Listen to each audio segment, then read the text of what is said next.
This last weekend was Pro Tour Amsterdam, and it basically worked out best case scenario for Legend Story Studios. The new set performed exceedingly well, but it didn't win, which means that creep sells, and it's okay because it's not winning. But aside from the competitive side and all the results, this weekend we got a glimpse of the next year of Flesh and Blood, from events to products and yes, some spoilers. A huge shout out to our channel members for supporting what we do here. If you want to get involved with the channel and the Dice Commando community, please consider joining as a channel member. Remember, these videos are only possible with your support. You can show that support with a like, a subscribe, and by leaving us a comment and sharing your feedback. Community first, and go Commando.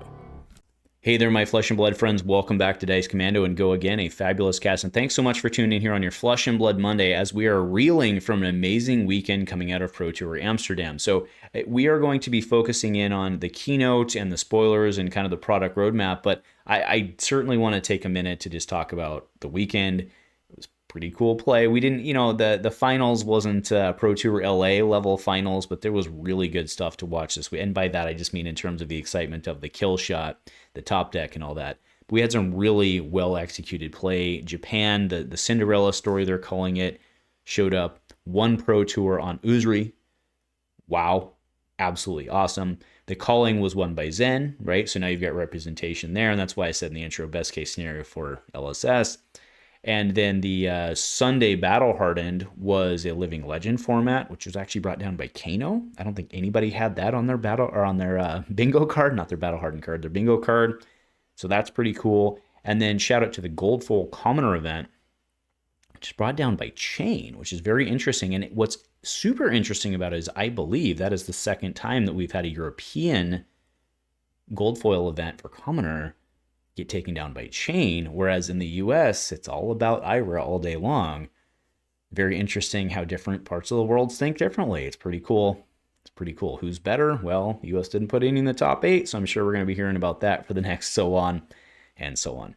But let's get into today's topic, which is the product, the event roadmap, the product roadmap. And yeah, heck yeah, we're going to talk spoilers. We're absolutely going to talk spoilers. So you can see over there that I do have the PTI Pro Tour PTI, pardon the interruption style. But anyway, I've got a list that will go down. I will go back and I'll put some timestamps on it, so you can skip ahead to what you care about. Now, I do want to start out. I have to give a huge shout out to Brian. So Brian was the one delivering the keynote, which is traditionally done by James. Now, James, if you've watched it, you already understand that's personal information I'm not willing to give out. James was not there for a very personal reason. Congratulations, James, by the way, and congratulations to you and your family.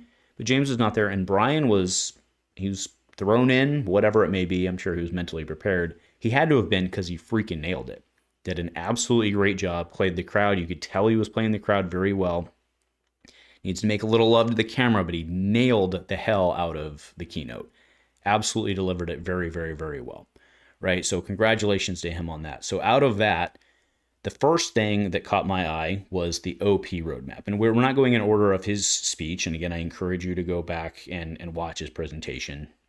But OP roadmap, big deal. So the primary thing of the OP roadmap, organized play roadmap, is that it's basically a carbon copy of 2024, right? If you look at least what we know now of 2025, it's effectively 2024 repeated. Now, the events and stuff will be in different locations. There was, right, you can kind of do the math and look at it, right, in terms of there's going to be a Pro Tour Europe, a Pro Tour in the APAC region. World Championships is unspecified. Even Brian was like, I wonder where that's going to be, right? Hopefully it'll be West Coast, US, but we will see. There's a lot of folks on the East Coast. So we will see where that ends up. But either way, World Championships going to be in the US come November of 2025. Okay, which is well over a year from the time that I'm shooting this. But you also see there we only have 2 skirmishes. Well, what will likely be 2 skirmishes, because the next skirmish isn't happening until July. Now, sure, in 2024, it happened in August, or it is happening in August, will be happening in August. But, functionally, there's really not probably enough time with what they need to do with the cycle. So likely we're only going to get 2 skirmishes in 2025 as well. So we'll see if we go to 6 points, 8 points, or whatever we need to go to balance that out from a Blitz standpoint. I think we stay at 5. Right, but next is the super exciting part, the product roadmap. Okay, so you will see just right out of the gate, there's the whole nother category added at the bottom on the mastery packs. Okay, so let's just walk through this, kind of from a timeline standpoint. We'll go top down as well. So there's really no super surprise that January and May will be the next expansion. Calling them expansion sets is not technically correct within Flesh and Blood, but the next sets, I'm sorry, will be in January and May. That's pretty much par for the course these days. I think it's very well expected. Sometimes we've seen them early summer versus May, but in terms of the new schedule with 2.0, 2.5, whatever we want to call it, with them all being draftable, that seems to track. Okay, so Armory decks now, we already knew we were going to see one in October. What we didn't know was the one coming, and it's kind of in between November, December. That one was originally slated, I believe, to be like January.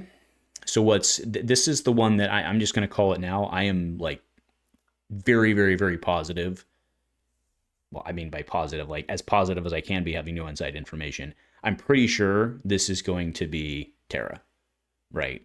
Because James had been on a cast, I think it was Living Legends podcast, where they asked him point blank, they said, will there ever be a new hero introduced for you in Armory deck? He said yes, early next year. This one pulled in. I mean, I'm just guessing here, but it also makes sense that it would follow Rosetta or support, blah, blah, blah. You get it, right? Makes sense. Armory deck, December, probably Terra. The October one, who knows? Would make sense if it was someone from the new set, but I wouldn't bet anything on that one. But then you do see that there's a significant gap actually going to April and then July. Now, again, we already saw the Terra deck, what I'm calling the Terra deck, pull in. So these could pull in as well, depending on demand and all that. But they've clearly got a pipeline in place. Okay, now the next part of this that is super important is Mastery Pack Guardian is announced. So this is so big, and I'm just gonna give my opinion out of the gate. I don't know how I feel about this one.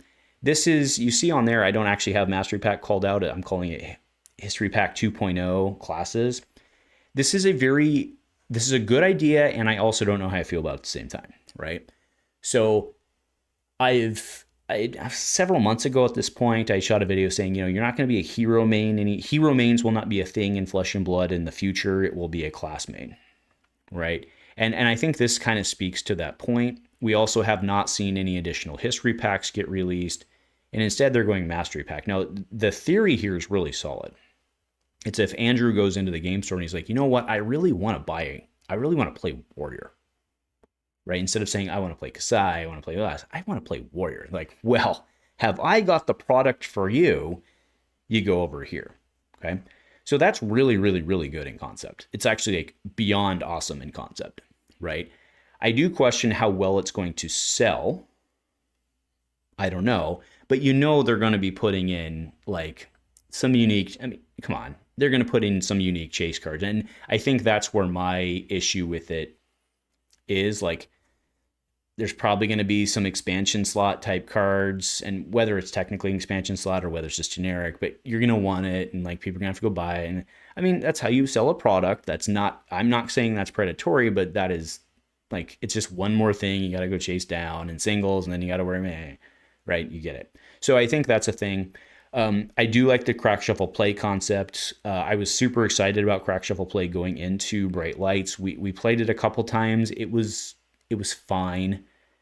One of the main problems we had with it actually was that you didn't actually have the tokens available. So like because kind of the romance of like Crack Shuffle Play is like, oh, I could bring in a completely new player off the street and we could Crack Shuffle Play, except like if we grabbed 3 packs, went to the bar, we wouldn't have the store's token deposit, right? So, and again, that's not the end of the world, but it wasn't ideal, right? So Crack Shuffle Play is good, not great. It's fine. And maybe it'll improve, so that's good there. But the ability to be class focused is really good. I don't know how well it'll sell, depending on. But then again, like I said, they're going to put chase cards in there, so it'll sell well enough to get the chase cards. We'll see. I imagine this will be something like History Pack that kind of sits on the shelves for a long time, but it's there, so that's a good thing.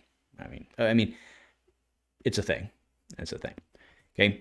Now, one kind of parting shot he had on this wasn't technically on the product roadmap, but I wanted to cover this before we go into the next part, right? So 5th anniversary is coming. I mean, we're in the 5th year, but it will be, I think it's October 16th or 26th. I forget exactly which day, but it's late October, mid to late October is the actual 5th year anniversary of Flesh and Blood.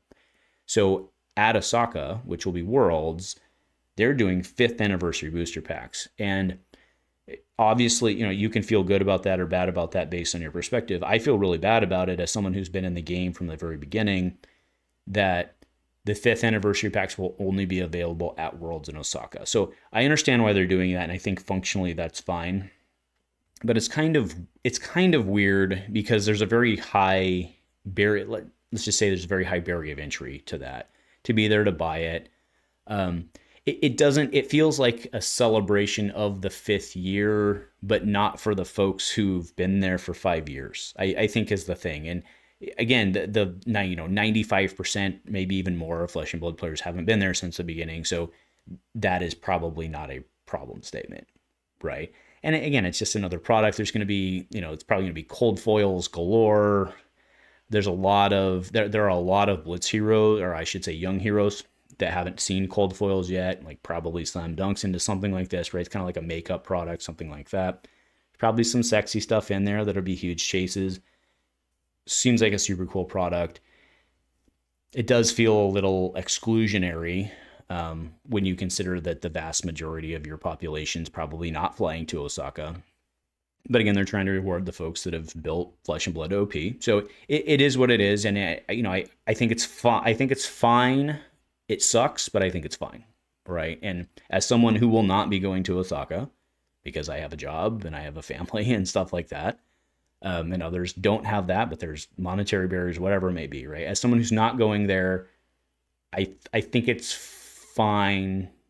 It's good, not great. I mean, it's not good, but it's fine, right? It's fine. So I'm okay with it, but I am bummed about it. Like, I'm super bummed about it, especially as someone who's been here from the very beginning. So, but I am super excited to see what comes out of it, to be fair. All right, now let's go into, that's right, we now have the full reveals of all the heroes. So we did get we had seen 2 of the heroes young. We made some extrapolations about Florian. We've seen them all. So Aurora Shooting Star, exactly the same. I am super excited about this hero. I'm making a big bet on Aurora, and I'll be shooting that video soon as to why I'm making a big bet there. But it's not monetary, it's emotional. Okay. So once per turn for 2, create an embodiment of lightning, activate this only if you played a lightning card. She will be in the First Strike decks, which I am shooting this on July 28th. First Strike decks, we will likely know by Wednesday, because I would be blown away if somebody doesn't spoil that right before Gen Con. I mean, it's going to happen. So Aurora's coming out, and we'll see her armory deck, First Strike deck.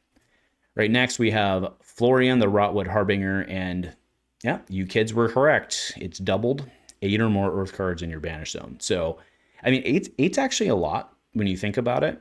So, I mean, we've seen some cards that can do 2 or 3 or whatever, but like you have to like play the cards into graveyard or somehow get them in there.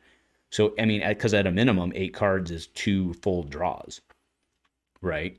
So you're not doing this before at least turn 3 at a minimum, and it's probably like turn 4 or 5 that you're doing it. So in order to, like, you have to inherently think about that.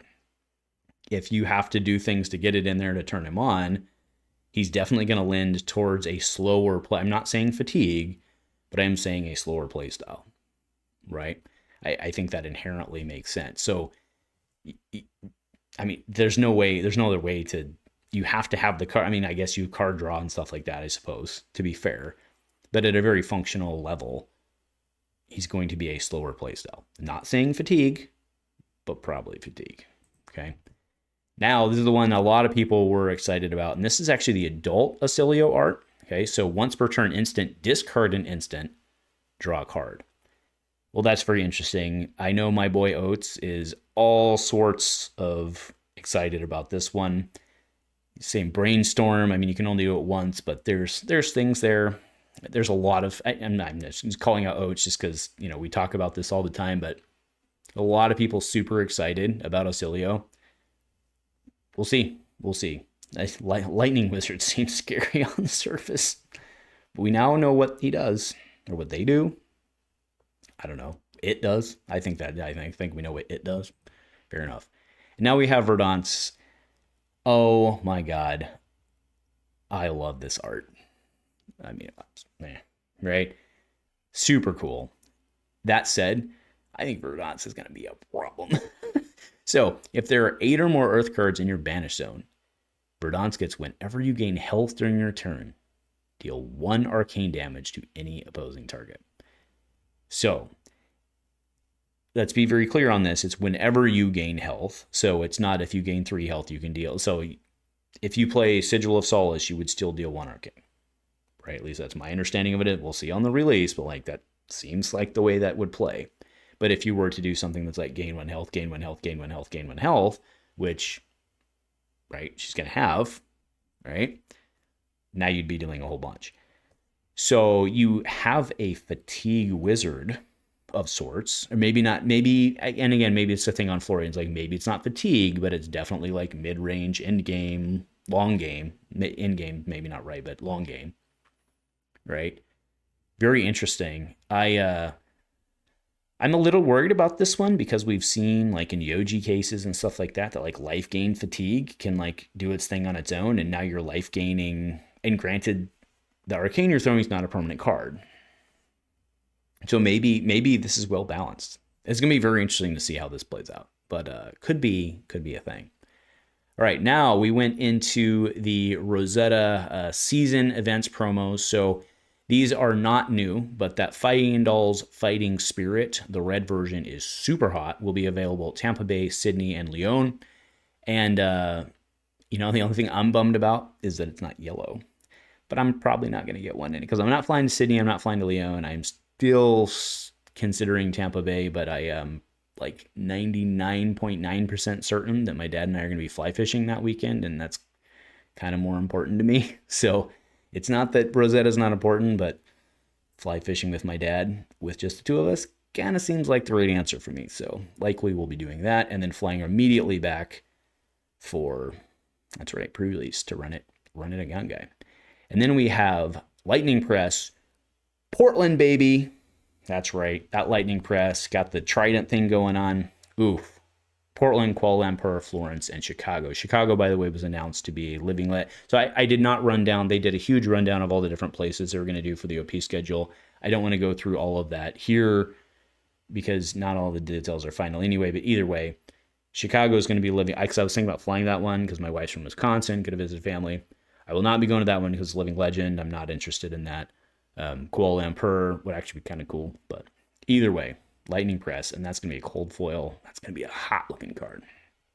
All right, so to kick off the spoilers, that's right, we're going to the spoilers.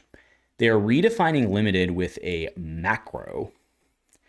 There's already been lots of feedback around that one. I'm actually kind of neither here nor there. I think it's because I'm not a computer science guy. I'm not like as offended by there's a lot of people like, I don't understand the macro. Which, I mean, fair enough.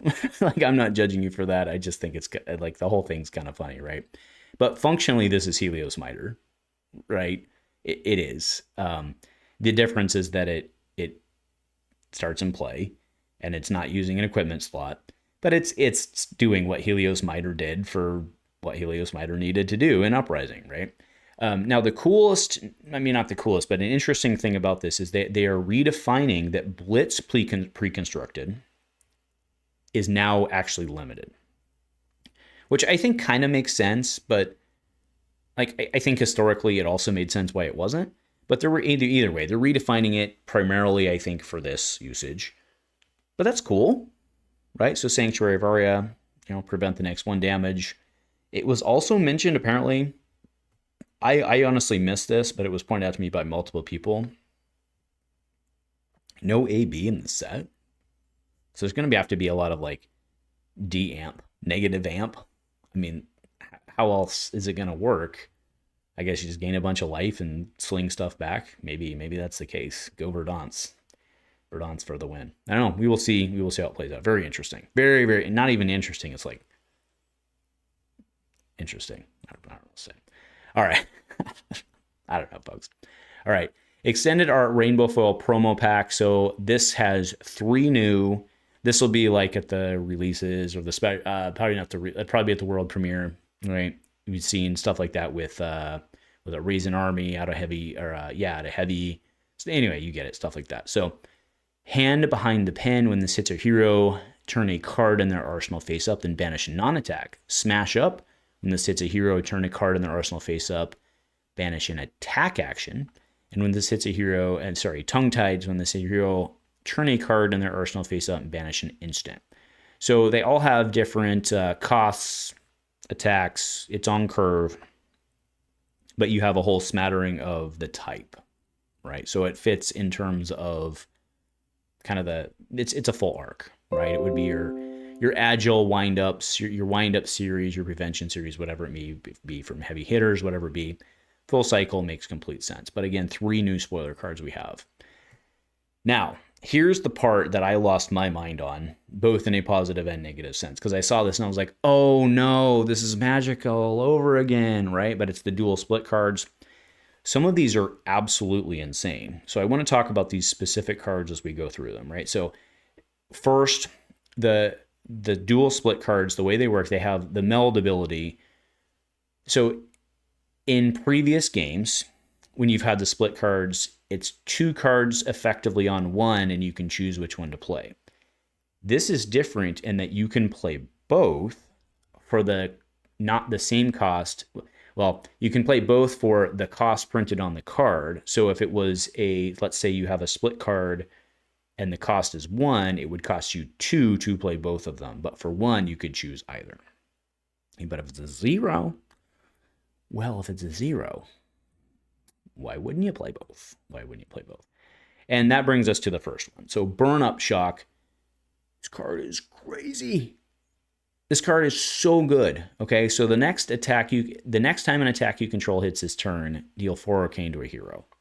This is a boom grenade for Runeblade, right? This card blocks 3, and by this card I mean the collective card, whatever we want to call it, blocks 3. So that's pretty cool. And then you have Shock, which deals 1 arcane damage to any hero.